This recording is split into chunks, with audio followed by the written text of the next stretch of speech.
Raju sir আছেন আমাদের প্রত্যেকের মেন্টর, রাজু স্যার, চন্দন চ্যাটার্জি স্যার, তারপরে পঙ্কজ পাল স্যার, ডক্টর। তো ওনারা আমাদের সম্পূর্ণ গাইডলাইন দিয়ে দেন করতে কী হবে, শুধু আমাদের মেন্টালি ডিস্টার্ব না থেকে শুধু মনোযোগ সহকারে সেটাকে শোনাটা আমাদের কাজ। নিজের বুদ্ধি কাজে লাগাতেই হবে, করতে হবে, বলতে হবে, সব বলে দেবো, ঠিক আছে? সেটা আমি পরে আসছি। আচ্ছা ভাই, এই মানুষটাকে দেখেছিলাম না ইভেন্টে, তো বলছিলাম সরকারি আমার হাজব্যান্ড অসুস্থ, মেয়েও অসুস্থ। উনি আমার টিম থেকে বিলং করেন, ঠিক আছে? তো সেক্ষেত্রে দাঁড়িয়ে আমরা শুনছিলাম, কিন্তু এসব মাথা খারাপ করে এরাই আমাদের ভবিষ্যৎ, এদেরকে নিয়েই আমাদেরকে চলতে হবে, ঠিক আছে?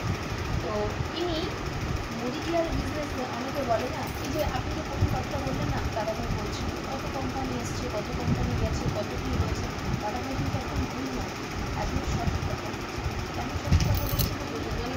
শিখেছি আর ভালো লাগে।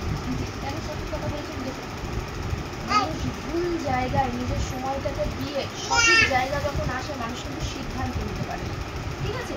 তো একটাই কথা, যে কোম্পানির ব্যাকগ্রাউন্ড কী আছে, আমি যেখানে আমার জীবন গড়তে যাব, মোদি কেয়ারে ইনভেস্ট নেই, ঠিক আছে, কিন্তু যে আমার সময়টা ইনভেস্ট হচ্ছে, আমি দেখে নেবো যে আমি সঠিক জায়গায় আমার সময়টা দিচ্ছি। যে এসেছে সে গেছে, সে যাওয়ার সে যাবে, যে আসার সে আসবে।